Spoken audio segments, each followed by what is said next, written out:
Hello everyone! Welcome back on my YouTube channel. If you haven't subscribed on my channel yet, please do so. Please give me some love and hope you can like this video if it will be able to help you in choosing the best watercolor paper on your art journey. So today's video will not be a full-length video guide on how to make an artwork, but we'll concentrate more on the differences of each watercolor paper, the brand, and the weight of each paper. So these are the three watercolor papers that I was able to use on my entire art journey since I've started. So on the left side of the video, it's a brand called Berkeley. It's a local brand in the Philippines, and it's basically a 180 GSM watercolor paper.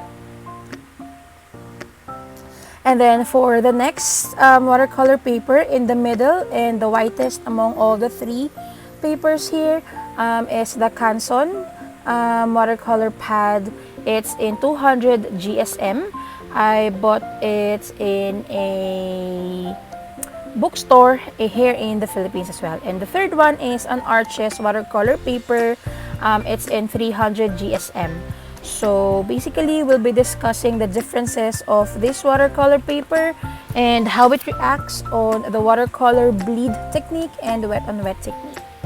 So I hope you can stay tuned, and again, this review will be based on my perception alone, based on what I was able to observe from the past months when I used all these papers.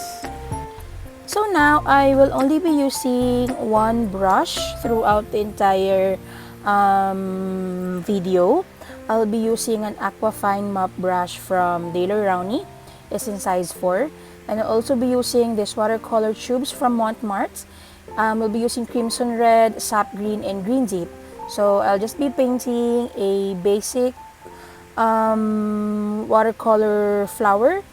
That's gonna be a rose and some leaves. So we're gonna be painting this basic watercolor flowers in these three different watercolor papers.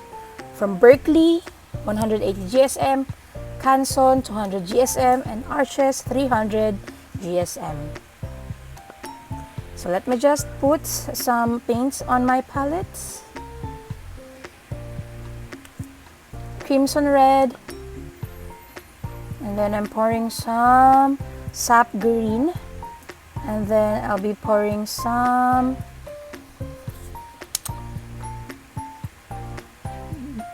Deep Green as well.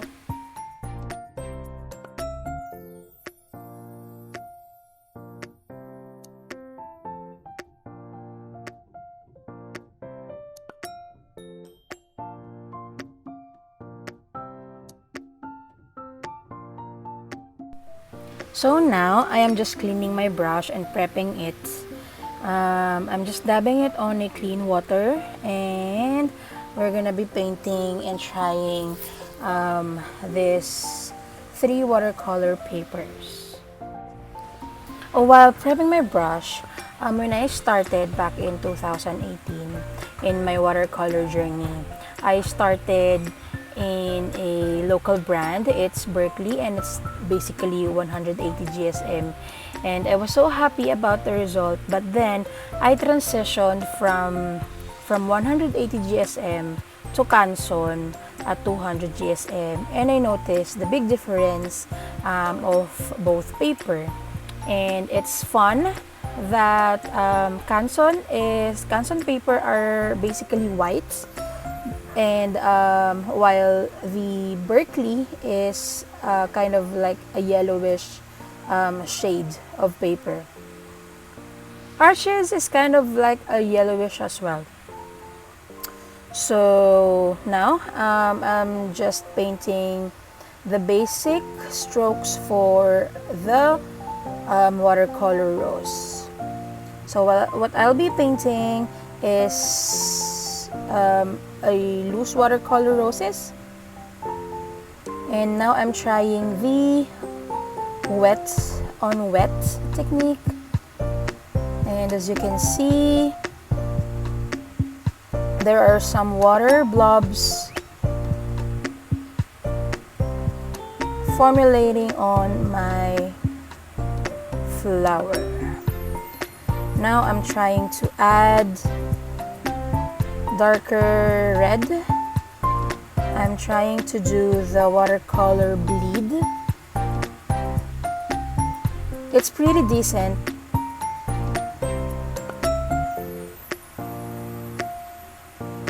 Okay.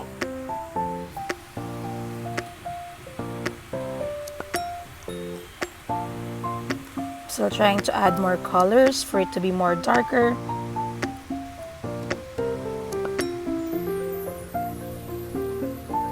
And although now that I am adding the third layer of the red on the Watercolor Rose, there's a blob of paint and pigments all over because basically it's drying already. Oops, sorry. So there. But it's still pretty decent. And now I'm gonna add the sap green.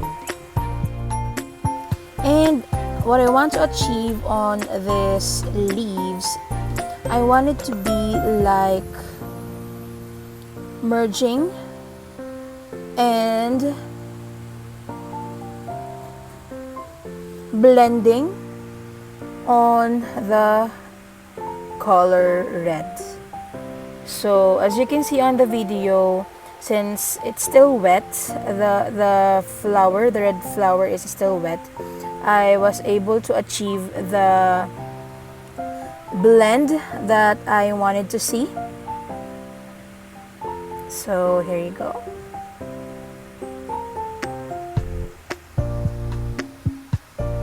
So in terms of the watercolor bleed technique, I think Berkeley has a decent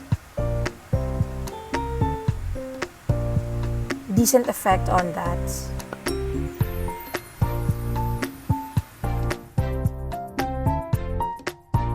Although it dries up pretty quickly, so if you want to have a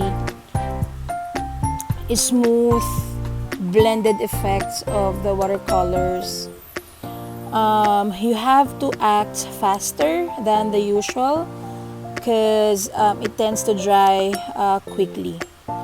Now we're moving on to the Canson 200 GSM watercolor paper. And again, I'm just using the basic strokes of forming this watercolor rose. And as early as now, you can already see on the video that there are a lot of blobs already on this rose, even if it's still just the first layer. So I will try the wet on wet and the watercolor bleed technique. Oh, that was bad. And apparently, the first layer dried up quickly, and when I tried putting in the second layer of red and trying the wet on wet and watercolor bleed technique, it turned out that it has a lot of what you call the cauliflower effect. It doesn't quite blended, and the water tends to sit on one area because the rest of the area has dried up already. So we're gonna be putting the flowers already, and okay, I'll just wet the brush.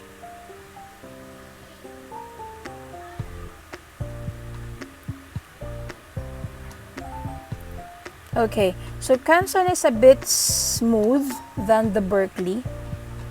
Yes, it's smoother than the Berkeley watercolor paper, and so it tends to dry faster.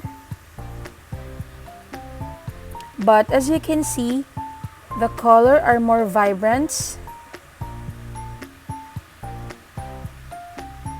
on Canson, because basically the paper is white and not yellowish. But it still works a pretty decent job.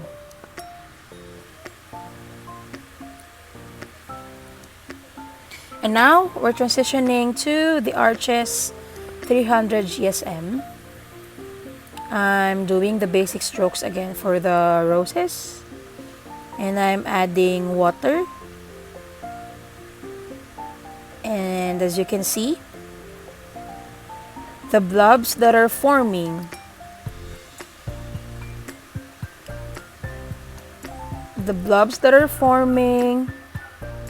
are spreading across the flower pretty evenly. And this is the second layer already.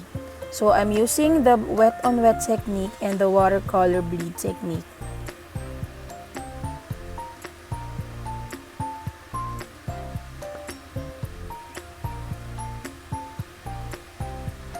And as you can see, even if I don't put a lot of effort in putting darker shade of red, it does the job pretty decent. Okay, so I'm just putting in some reds. And the color and the water does not sit in one area, and it dries pretty slow compared to the Berkeley and the Canson watercolor paper. So I'm gonna be putting now the leaves of the rose on this Arches paper. So another notable item as well on Arches is that the surface is kind of rough, so the effect of the brush is kind of like great. Yeah, you see that? Because it's rough, you kind of formulate this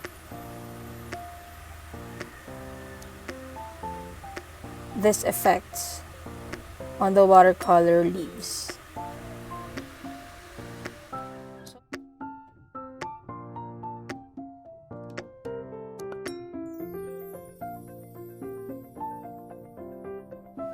So there you have it. We've now painted the roses on 3 different watercolor papers. On the left side, it's the Berkeley, a local brand in a 180 GSM, and then the Canson at 200 GSM, and then the Arches at 300 GSM. So what are the pros and cons of these 3 watercolor papers from each other? And what's the best watercolor in terms of workability? So here's 3 major questions. How fast the water dries, and how well it is in terms of watercolor bleed and wet on wet technique. On how fast the water dries, the third place is Canson, 200 GSM. The second place is the Berkeley at 180 GSM because it tends to hold the water longer than Canson. But the winner on this round is the Arches watercolor paper at 300 GSM. On the second and third question on how well it is in terms of the watercolor bleed and wet on wet technique, the last would be still the Canson because it dries up pretty quickly, so I didn't have the chance to do the watercolor and wet on wet technique. And the second place is the Berkeley. It's better than the Canson in terms of these 2 categories because it dries up pretty slower than the Canson. So it works well with wet on wets and wet on wet and watercolor bleed technique, but again, you have to you have to work faster than the usual. And of course, the winner is still Arches. It tends to hold the water longer, so it's best if you're working in wet on wet technique and you want to have a watercolor bleed technique as well. However, in terms of the vibrancy of the color, the winner is Canson, because the color is still strong on this one compared to the Berkeley, which is almost like a faded red. And then the last one is the cost of the paper. How much are you willing to sacrifice if you're gonna buy a watercolor paper? No doubt, the cheapest among all these three is the Berkeley. It's in a range of 100 to 200 depending on the size of the paper. And then the Canson costs like 200 to 300 or 400, I think, estimates, depending on the measurements and the size as well. And then the Arches, which is kind of a bit expensive, yes, it's around 34 to 39 Singaporean dollar. And if you convert it into Philippine peso, it's like 1,400 to 1,800 per piece. But depending on the size as well and depending on the style, because this Canson that I have bought is a watercolor block. So to wrap up the comparison review of these three watercolor papers, the question now is, does the weight of the watercolor paper really matters? And then the answer is yes, definitely it is. It matters. But is it really a requirement, right? And the answer is definitely no. Especially if you are still a watercolor enthusiast who would like to practice watercolor techniques, who would like to learn first, learn how to blend colors, then you can use any type of watercolor paper. But of course, if you have the means, then you can go for Arches. If you're still a student and you want to be more practical and just want to learn the basics of watercolor, then go ahead and buy Berkeley or buy Canson. There are a lot of other options there, not just limited to these three brands that I featured, but there are a lot of options in the market. So I hope you like this video and hope you can click like and subscribe and leave a comment. What do you think about it? So again, this review is solely based on the observation that I have featured now on my channel and based on my personal experience from the time that I've started last year. So if you think otherwise, you can feel free to let me know on the comment section below, and you can follow me on my Instagram at Michivu Paints. You can share your thoughts as well.